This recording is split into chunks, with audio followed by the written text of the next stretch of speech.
desire and I long to worship thee.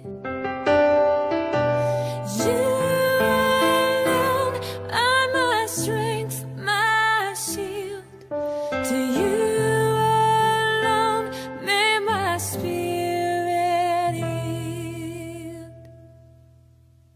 You alone are my heart's desire, and I long to worship thee.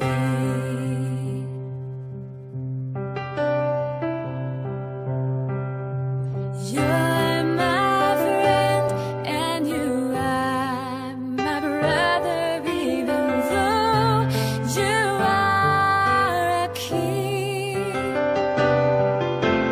I love you more than any other, so much more than anything. You alone are my strength, my shield. To you alone may my spirit yield. You alone are my heart's desire, and I long to worship thee.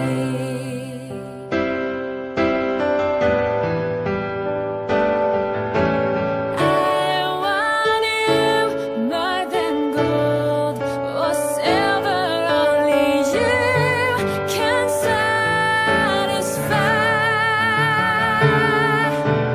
You alone are the real joy giver and the apple of my eye. You alone are my strength, my shield. To you alone may my spirit yield.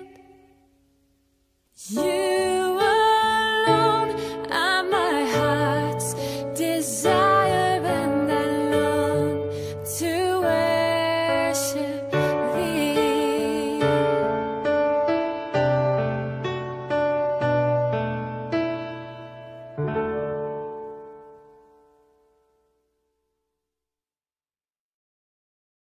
Mes chers frères et sœurs en Christ, bonsoir. Je vous souhaite tous la bienvenue à ce service, ce temps de prière du soir. Merci à tous nos amis de Rodrigue, de l'île Maurice et de partout ailleurs, tous ceux qui sont à l'écoute ce soir et tous ceux qui seront à l'écoute un peu plus tard. Prions le Seigneur. Seigneur notre Dieu, nous te remercions pour ta présence ce soir à travers les réseaux sociaux. Tu nous dis dans ta parole que lorsque 2 ou 3 personnes nous sommes rassemblés dans le nom de Jésus, Seigneur, tu es là parmi nous. C'est dans ta présence, Seigneur, que nous avons la plénitude de joie. Quelle que soit notre situation en ce moment, quelles que soient les circonstances de notre vie, nous savons, Seigneur, que la joie du Seigneur, c'est notre force. Remplis-nous, Seigneur, de la joie de Dieu, de la paix de Dieu. Comme nous remettons, Seigneur, ce temps de prière entre tes mains. Merci, Saint-Esprit de Dieu, pour nous guider dans ce temps de prière. Que nos prières puissent monter vers toi, Seigneur, comme un parfum de bonne odeur, car tu prends plaisir dans la prière de ton peuple. Nous te prions dans le nom puissant et merveilleux de notre Seigneur Jésus. Amen. Ce soir, frères et sœurs, comme tous les soirs, nous allons commencer ce temps de prière à partir de notre livret de prière à la page 47. À la page 47 de notre livret de prière. Prions le Seigneur. Que ma prière devant toi s'élève comme un encens et mes mains comme l'offrande du soir. À toi le jour, Seigneur. À toi la nuit, toi qui ajustas le soleil et les astres. C'est toi qui fixas les bords de la mer, l'hiver et l'été, c'est toi qui les formas. Je bénis le Seigneur qui me conseille. Même la nuit, mon cœur m'avertit. Je garde le Seigneur devant moi sans relâche. Il est à ma droite. Je suis inébranlable. J'avais dit, les ténèbres m'écrasent, mais la nuit devient lumière autour de moi. Même les ténèbres pour toi n'est pas ténèbres, et la nuit comme le jour est lumière. Jésus dit, je suis la lumière du monde. Celui qui vient à ma suite ne marchera pas dans les ténèbres. Il aura la lumière qui conduit à la vie. Amen. Confessons les péchés que nous avons commis contre Dieu et notre prochain. Ensemble. Dieu de miséricorde, nous confessons que nous avons péché contre toi, en pensée, en parole et en acte, par ce que nous avons fait et ce que nous avons omis de faire. Nous ne t'avons pas aimé de tout notre cœur. Nous n'avons pas aimé notre prochain comme nous-mêmes. Nous regrettons sincèrement ces fautes. Humblement, nous nous en repentons. Pour l'amour de ton Fils Jésus-Christ, prends pitié de nous et pardonne-nous. Alors ta volonté fera notre joie et nous pourrons marcher dans tes chemins pour la gloire de ton nom. Amen. Que le Dieu Tout-Puissant nous fasse miséricorde, qu'il nous pardonne nos péchés par Jésus-Christ notre Seigneur, qu'il nous affermisse en tout bien et par la puissance de l'Esprit Saint, qu'il nous garde pour la vie éternelle. Amen. Invitatoire et psaume. Dieu vient à mon aide. Seigneur, à mon secours. Gloire au Père et au Fils et au Saint-Esprit, au Dieu qui est, qui était et qui vient, pour les siècles des siècles. Amen. Alléluia. Page 50. Joie et lumière. Joie et lumière de la gloire éternelle du Père, le Très-Haut, le Très-Saint, ô Jésus-Christ. Parvenu à la fin de ce jour, contemplant cette clarté dans le soir, nous chantons le Père et le Fils et le Saint-Esprit de Dieu. Oui, tu es digne d'être chanté dans tous les temps par des voix sanctifiées.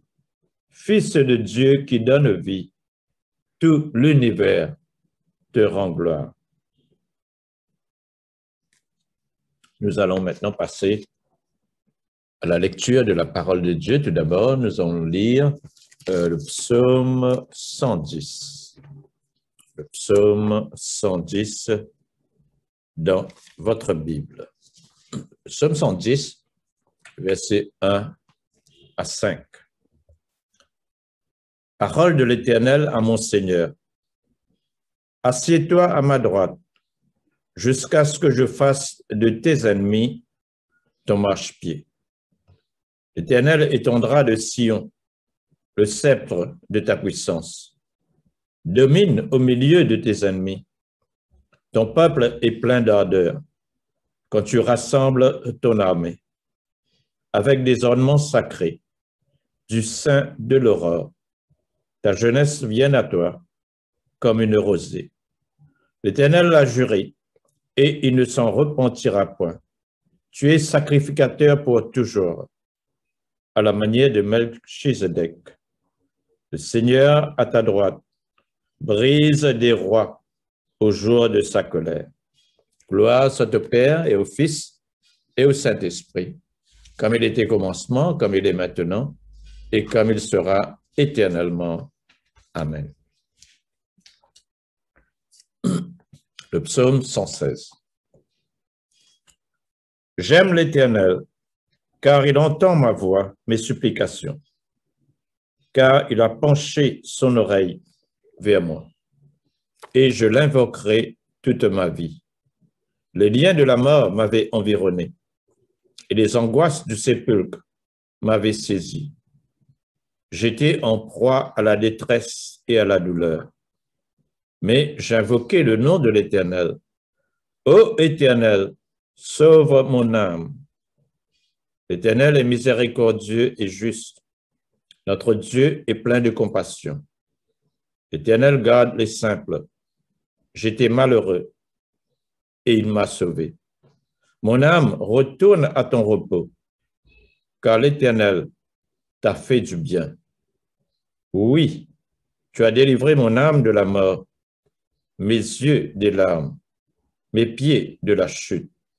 Je marcherai devant l'Éternel sur la terre des vivants. J'avais confiance en ce que je disais. Je suis bien malheureux. Je disais dans mon angoisse, tout homme est trompeur. Comment rendrai-je à l'Éternel tous ses bienfaits envers moi? Je lèverai la coupe des délivrances. J'invoquerai le nom de l'Éternel. J'accomplirai mes vœux envers l'Éternel en présence de tout son peuple.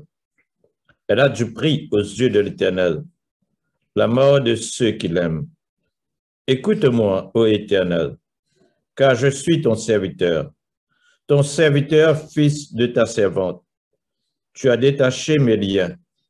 Je t'offrirai un sacrifice d'action de grâce et j'invoquerai le nom de l'Éternel.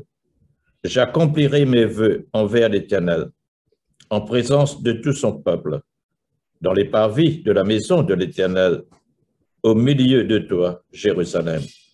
Louez l'Éternel. Gloire soit au Père et au Fils et au Saint-Esprit, comme il était au commencement, comme il est maintenant, et comme il sera éternellement. Amen. Le psaume 117. Louez l'Éternel, vous toutes les nations. Célébrez-le, vous tous les peuples, car sa bonté pour nous est grande et sa fidélité dure à toujours. Louez l'Éternel. Gloire soit au Père et au Fils et au Saint-Esprit, comme il était au commencement, comme il est maintenant, et comme il sera éternellement. Amen. La deuxième lecture est tirée du premier livre des Rois, au chapitre 7, verset 51, jusqu'au chapitre 8, verset 21. Premier livre des Rois, le chapitre 7, verset 51. Ainsi fut achevé tout l'ouvrage que le roi Salomon fit pour la maison de l'Éternel. Puis il apporta l'argent, l'or et les ustensiles que David son père avait consacrés, et il les mit dans les trésors de la maison de l'Éternel. Alors le roi Salomon assembla près de lui, à Jérusalem, les anciens d'Israël et tous les chefs des tribus, les chefs de famille des enfants d'Israël, pour transporter de la cité de David, qui est Sion, l'arche de l'alliance de l'Éternel. Tous les hommes d'Israël se réunirent auprès du roi Salomon au mois d'Étanim, qui est le 7e mois, pendant la fête. Lorsque tous les anciens d'Israël furent arrivés, les sacrificateurs portèrent l'arche et transportèrent l'arche de l'Éternel, la tente de l'assignation, et tous les ustensiles sacrés qui étaient dans la tente. Ce furent les sacrificateurs et les Lévites qui les transportèrent. Le roi Salomon et toute l'assemblée d'Israël, convoqués auprès de lui, se tinrent devant l'arche. Ils sacrifièrent des brebis et des bœufs qui ne purent être ni comptés ni nombrés à cause de leur multitude.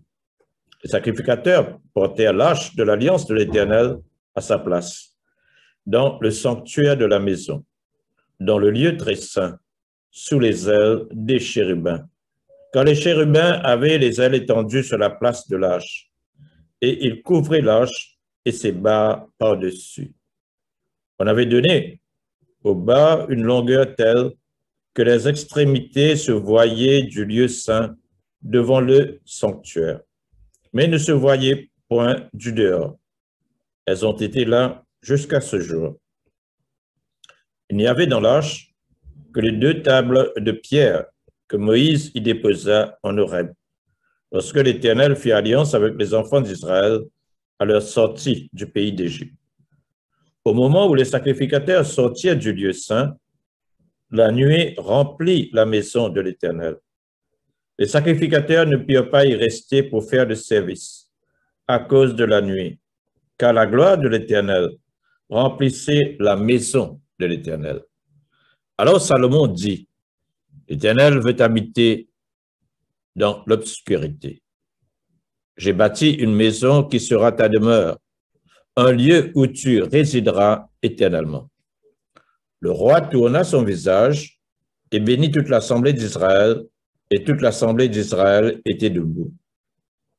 Et il dit, béni soit l'Éternel, le Dieu d'Israël, qui a parlé de sa bouche à David, mon père, et qui a accompli par sa puissance ce qu'il avait déclaré en disant, depuis les jours où j'ai fait sortir de l'Égypte mon peuple d'Israël, je n'ai point choisi de ville parmi toutes les tribus d'Israël pour qu'il y fût bâti une maison où résida mon nom. Mais j'ai choisi David pour qu'il régnât sur mon peuple Israël. David, mon père, avait l'intention de bâtir une maison au nom de l'Éternel, le Dieu d'Israël. Et l'Éternel dit à David, mon père, puisque tu as eu l'intention de bâtir une maison à mon nom, tu as bien fait d'avoir eu cette intention. Seulement, ce ne sera pas toi qui bâtiras la maison, mais ce sera ton fils, sorti de tes entrailles, qui bâtira la maison à mon nom. L'Éternel a accompli la parole qu'il avait prononcée. Je me suis élevé à la place de David, mon père. Je me suis assis sur le trône d'Israël, comme l'avait annoncé l'Éternel. J'ai bâti la maison au nom de l'Éternel, le Dieu d'Israël. J'y ai déposé un lieu pour l'arche, où est l'alliance de l'Éternel, l'alliance qu'il a faite avec nos pères quand il les fit sortir du pays d'Égypte. Parole du Seigneur. Nous rendons grâce à Dieu. La troisième lecture de ce soir, c'est tiré de l'Évangile selon saint Jean, au chapitre 12, les versets 12 à 20. Évangile selon saint Jean au chapitre 12, Évangile selon saint Jean au chapitre 8, versets 12 à 20.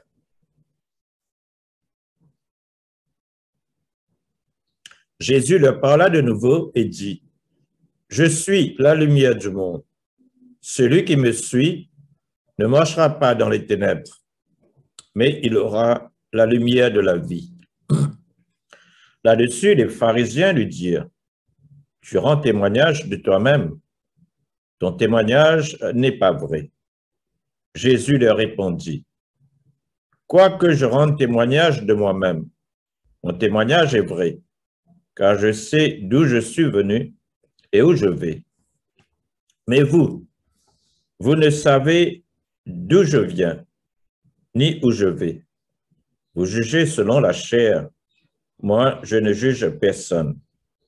Et si je juge, mon jugement est vrai, car je ne suis pas seul, mais le Père qui m'a envoyé est avec moi. Il est écrit dans votre loi que le témoignage de deux hommes est vrai. Je rends témoignage de moi-même, et le Père qui m'a envoyé rend témoignage de moi. Il lui dit donc, « Où est ton Père ?» Jésus répondit, « Vous ne connaissez ni moi ni mon Père. Si vous me connaissiez, vous connaîtriez aussi mon Père. » Jésus dit ces paroles, enseignant dans le temple, au lieu où était le trésor, et personne ne le saisit, parce que son heure n'était pas encore venue. Parole du Seigneur Dieu Tout-Puissant. Nous rendons grâce à Dieu. Frères et sœurs, ce soir, nous allons méditer sur le texte de l'Évangile que nous venons de lire, l'Évangile selon saint Jean, au chapitre 8, les versets 12 à 20. Et le thème de mon message, de la méditation de ce soir, se trouve au verset 12. Jésus, la lumière du monde. Jésus, la lumière du monde, c'est le thème de mon message de ce soir. Et le verset clé de ce soir est tiré au verset 12 que nous venons de lire. Jésus leur parla de nouveau et dit, « Je suis la lumière du monde. Celui qui me suit ne marchera pas dans les ténèbres, mais il aura la lumière de la vie. » Jésus se proclame lui-même comme étant la vraie lumière du peuple de Dieu.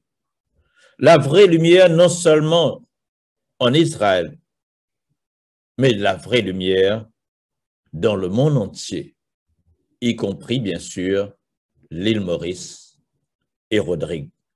La lumière est un symbole très fort dans l'Ancien Testament qui traduit la présence de Dieu. C'est ainsi que pendant la traversée du désert, en route vers la terre promise, Dieu avait conduit son peuple à travers une colonne de nuit le jour et une colonne de feu la nuit.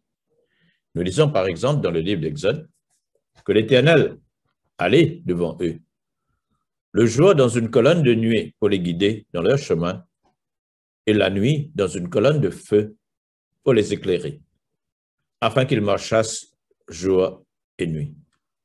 La colonne de nuit ne se retirait point de devant le peuple pendant le jour, ni la colonne de feu pendant la nuit.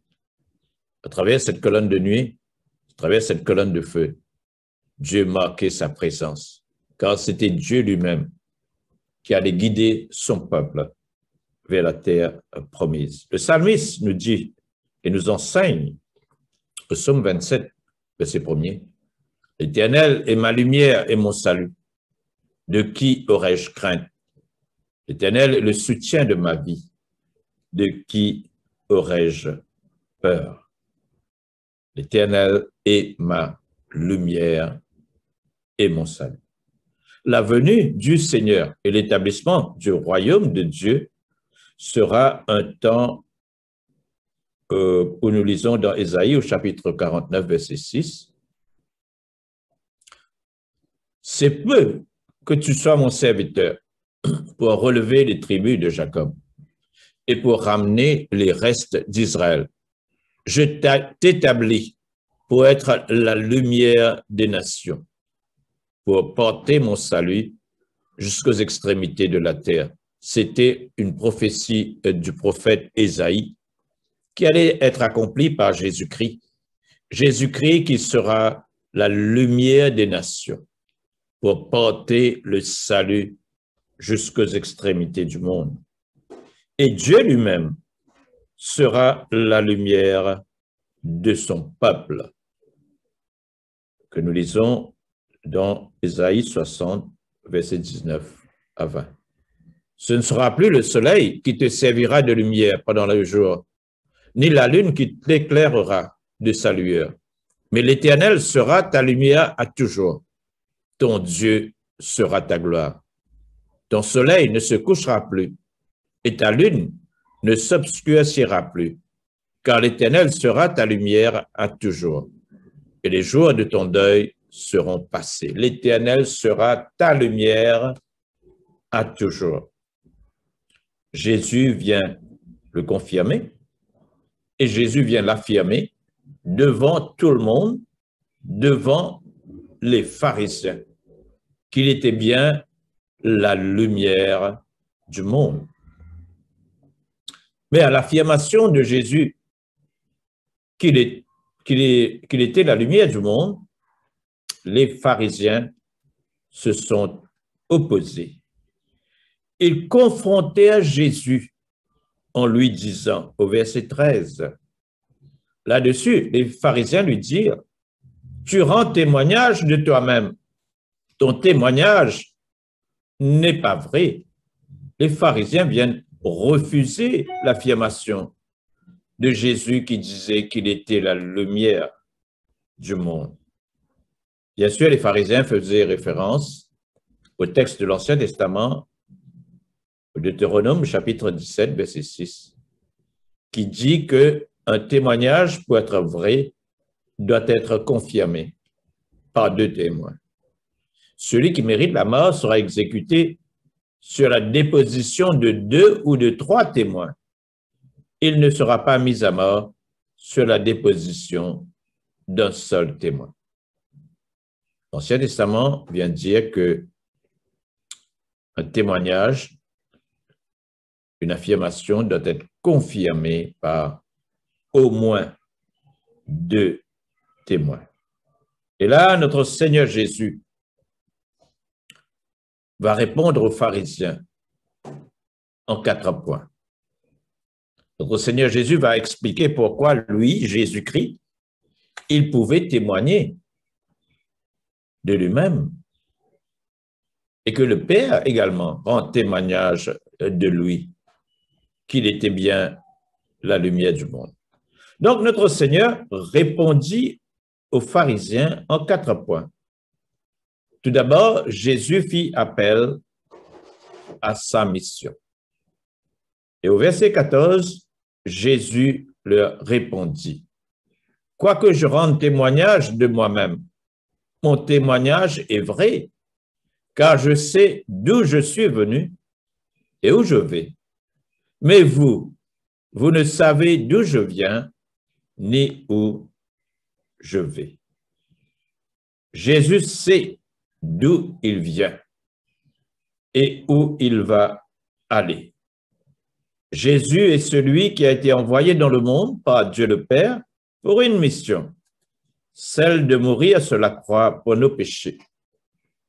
Et ensuite, pour ressusciter de mort et retourner vers le Père où il sera exalté à la droite de Dieu le Père. Donc d'abord, Dieu, Jésus-Christ, répondit aux pharisiens en faisant appel à sa mission. Et deuxièmement, Jésus fait appel directement à la présence de son Père avec lui. Au verset 16, Jésus répondit aux pharisiens, « Et si je juge, mon jugement est vrai, car je ne suis pas seul, mais le Père qui m'a envoyé est avec moi. » L'unité de Jésus avec son Père signifie que son enseignement et son jugement sont ceux du Père. Cette affirmation demande une décision de notre part.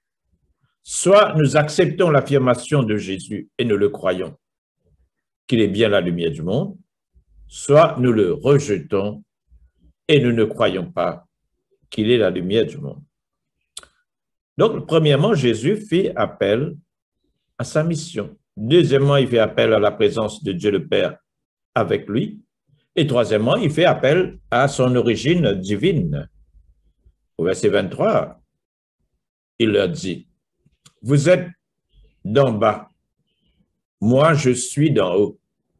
Vous êtes de ce monde, moi je ne suis pas de ce monde. » Contrairement aux pharisiens qui s'opposent contre Jésus et qui sont de ce bas monde, Jésus parle du point de vue d'une personne qui n'est pas de ce monde, mais qui est venue des lieux célestes.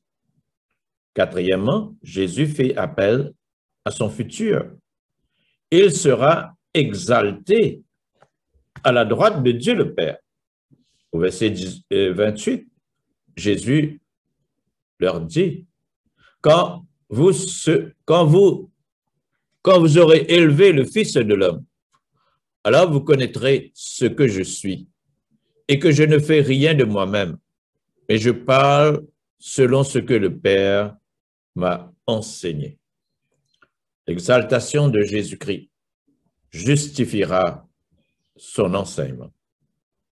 Jésus était pleinement conscient de son unité exceptionnelle avec son Père. Et cela se voit dans l'utilisation du mot « je suis » que nous voyons au verset 24 et 28.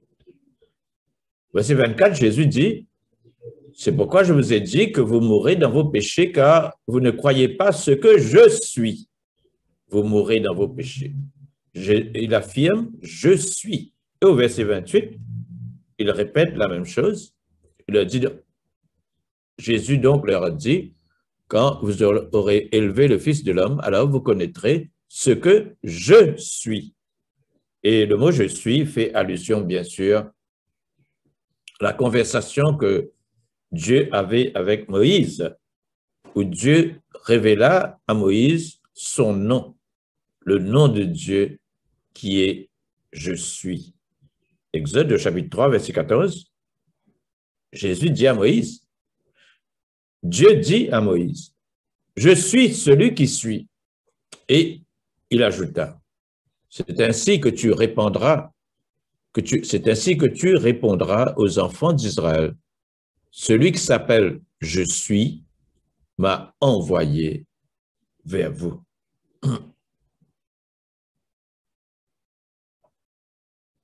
Cette intimité de communion avec son Père est enracinée dans son origine divine et elle est exprimée dans sa mission dans le monde, dans laquelle il fait toujours ce qui plaît au Père. Jean chapitre 8, verset 29, d'ailleurs, nous le confirme. Celui qui m'a envoyé, Dieu le Père, est avec moi. Il ne m'a pas laissé seul, parce que je fais toujours ce qui lui est agréable. Jésus fait toujours ce qui plaît à Dieu le Père. Et sa soumission au Père, que le mènera à sa mort sur la croix, sa résurrection et son ascension à la droite de Dieu le Père Tout-Puissant, dans une position exaltée. Par contre, pour les pharisiens qui prétendent être des enseignants, Jésus les qualifie de 5 manières différentes. Premièrement, Jésus dit que les pharisiens sont ignorants de la mission de Jésus. Ils n'ont aucune idée d'où il vient et où il va. Ils jugent uniquement par la forme extérieure. Premièrement, donc, les pharisiens ne connaissent pas la mission de Jésus. Deuxièmement, les pharisiens jugent uniquement selon les standards humains, comme nous le fait ressentir le verset 15. Parce qu'ils n'ont pas fait l'expérience de l'intimité et de l'unité avec le Père, unité que connaît Jésus, ils sont laissés à la merci de leur jugement humain selon le standard de ce monde. Mais troisièmement, les pharisiens sont ignorants de la personne de Jésus et de la personne du Père. L'ordre ici est important. Jean chapitre 8, verset 19 d'ailleurs nous dit, « Si vous me connaissiez, vous connaîtriez aussi mon Père. » La possibilité de connaître Dieu, leur maintenant, est ouverte à travers Jésus. Il faut connaître Jésus pour connaître le Père. Le verset 24 nous dit, « C'est pourquoi je vous ai dit que vous mourrez dans vos péchés, car si vous ne croyez pas ce que je suis, vous mourrez dans vos péchés. » S'ils croient en lui, donc ils peuvent connaître Dieu s'ils croient en Jésus-Christ. Mais quatrièmement, par conséquent, comme ils ne connaissent pas Dieu, ils ne peuvent aller là où Jésus ira après sa mort. Ils vont mourir dans leur péché. Mais cinquièmement, les pharisiens sont dans ce monde, contrairement à Jésus qui n'est pas de ce monde. Au verset 23. Leurs horizons sont limités de par leur nature. Leur jugement purement humain reflète la réalité, qu'ils ne sont que des personnes de ce bas monde. Ils n'ont jamais été nés de nouveau d'en haut. Frères et sœurs, l'affirmation de Jésus-Christ, au verset 12, est une affirmation claire, nette et définitive, et qui ne contient aucun compromis. Jésus est la lumière du monde, qui seul peut nous révéler le Père de lumière. Si vous me connaissiez, vous connaîtriez aussi mon Père, nous dit Jésus. Mais si vous ne venez pas vers moi, vous mourrez dans vos péchés. Il y a ici une invitation inhérente dans ce que Jésus affirme lorsqu'il dit qu'il est la lumière du monde. Il parle de la lumière du monde entier. Cela veut dire que tous peuvent venir vers Jésus, car il est la lumière du monde. Pour venir vers Jésus, nous devons d'abord admettre que nous sommes dans les ténèbres. Et si nous le faisons, Jésus se tient prêt à nous donner la lumière du salut à tous ceux qui croient en lui comme le Seigneur et le Sauveur. J'espère que ces quelques paroles de méditation vous permettra de mieux comprendre le texte de l'Évangile de ce soir. Jésus est la lumière du monde. Et chacun d'entre nous, nous devons venir vers la lumière du monde, vers Jésus-Christ. La parole de Dieu nous dit que nous devons marcher dans la lumière comme il est dans la lumière. Alors le sang de Jésus nous purifie de tout péché.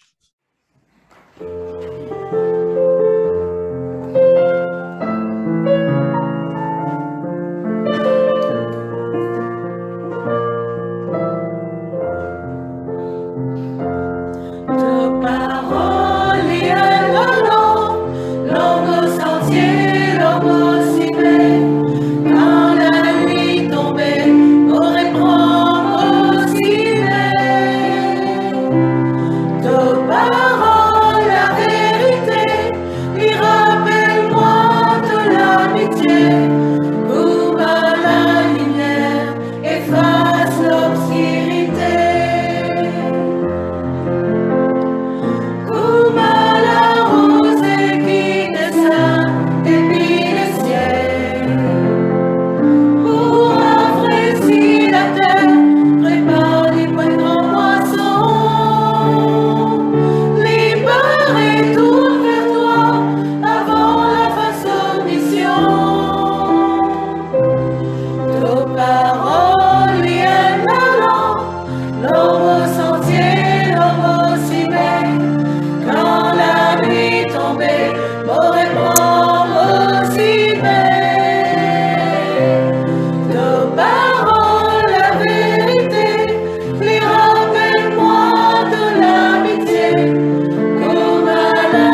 continuer notre prière dans le livre vert, à la page 52.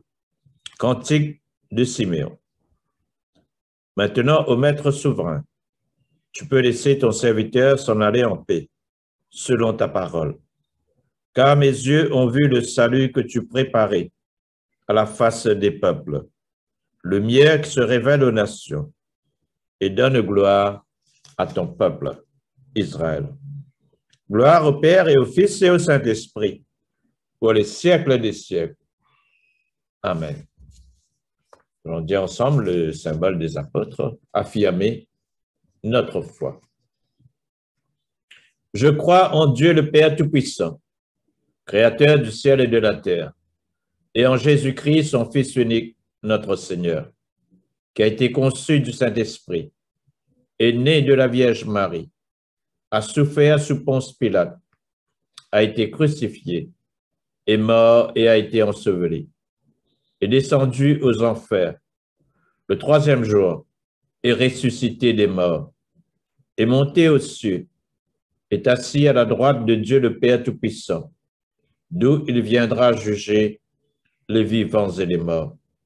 Je crois en l'Esprit Saint, à la Sainte Église catholique, à la communion des saints, à la rémission des péchés, à la résurrection de la chair et à la vie éternelle. Amen. Page 54. Le Seigneur soit avec vous et avec votre esprit. Prions le Seigneur. Nous allons dire ensemble la prière que notre Seigneur Jésus nous a enseignée, le Notre Père. Notre Père, qui es aux cieux, que ton nom soit sanctifié, que ton règne vienne, que ta volonté soit faite sur la terre comme au ciel. Donne-nous aujourd'hui notre pain de ce jour. Pardonne-nous nos offenses, comme nous pardonnons aussi à ceux qui nous ont offensés. Et ne nous soumets pas à la tentation, mais délivre-nous du mal.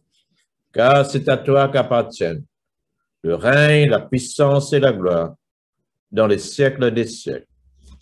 Amen. Nous allons prendre la série d'invocations à Fais-nous voir, Seigneur, ton amour et donne-nous ton salut. Revêt tes prêtres de justice, que tes fidèles crient de joie. Donne la paix, Seigneur, à toute la création. Toi seul peux nous donner de vivre en sûreté. Seigneur, sois le gardien de cette nation et guide-nous dans les voies de la justice et de la vérité.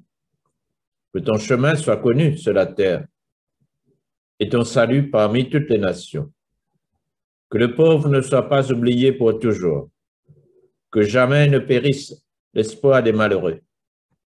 Crée en nous un cœur pur, ô Dieu. Que ton Saint-Esprit nous soutienne.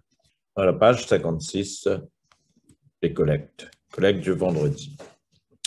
Seigneur Jésus-Christ, par ta mort, tu as détruit l'aiguillon de la mort. Accorde à tes serviteurs de te suivre par la foi, là où tu nous as précédés, que nous puissions à la fin nous endormir en toi et nous réveiller semblables à toi. Nous te le demandons au nom de ta tendresse. Amen. Sois notre lumière dans les ténèbres, Seigneur, et dans ta miséricorde infinie. Protège-nous des dangers de la nuit qui vient. Par Jésus le Christ, notre Seigneur. Amen. Ô Dieu, tu es la vie de tous les vivants, la lumière des croyants, la force de ceux qui peinent et le repos des défunts.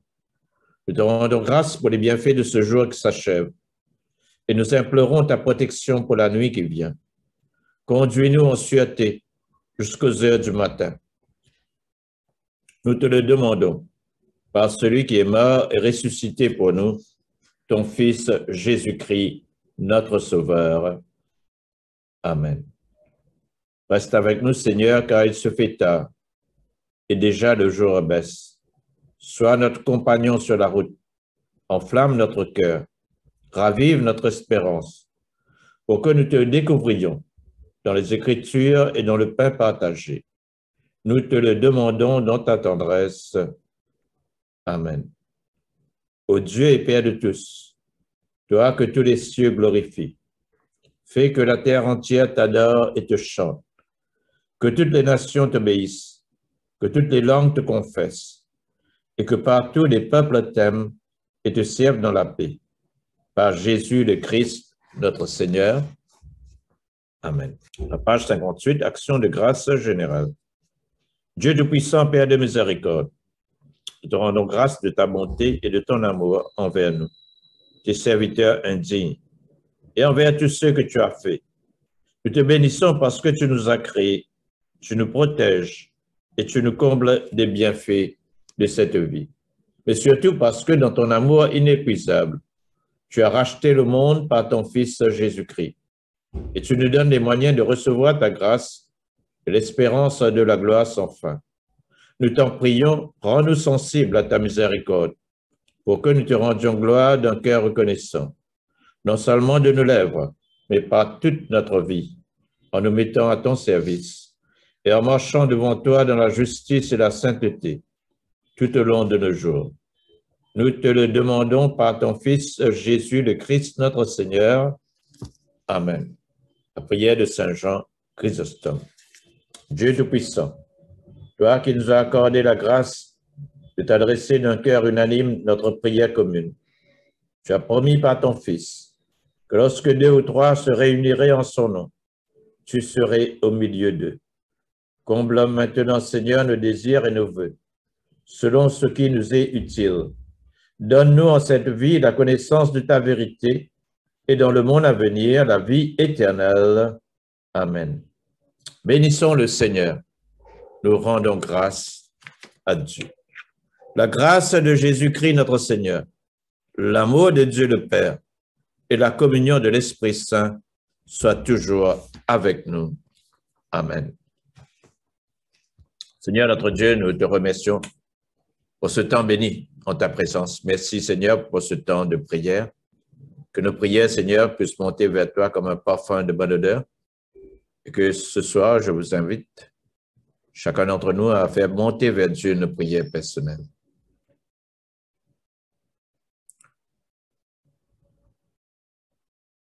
Seigneur, nous prions pour la paix dans le monde. Nous prions, Seigneur, pour la protection de Dieu sur chacun d'entre nous et les membres de notre famille. Protège-nous, Seigneur, contre tout danger, tout accident, toute attaque de l'ennemi, contre la maladie, contre le COVID-19 et tous ses variants. Protège-nous, Seigneur, contre le virus de la grippe. Fortifie notre système immunitaire.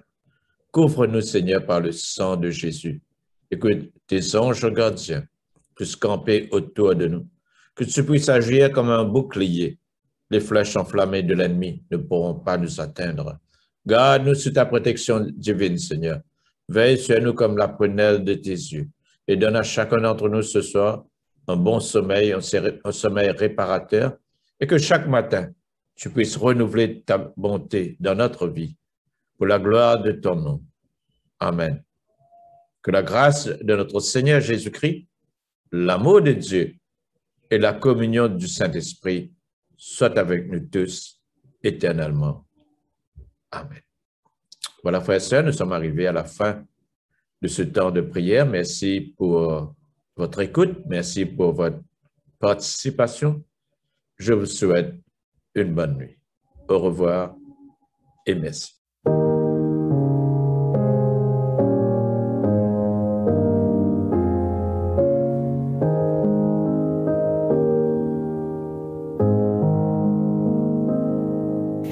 Reste avec nous, Seigneur, le jour décline, la nuit s'approche, nous menace tous, nous implorons ta présence divine.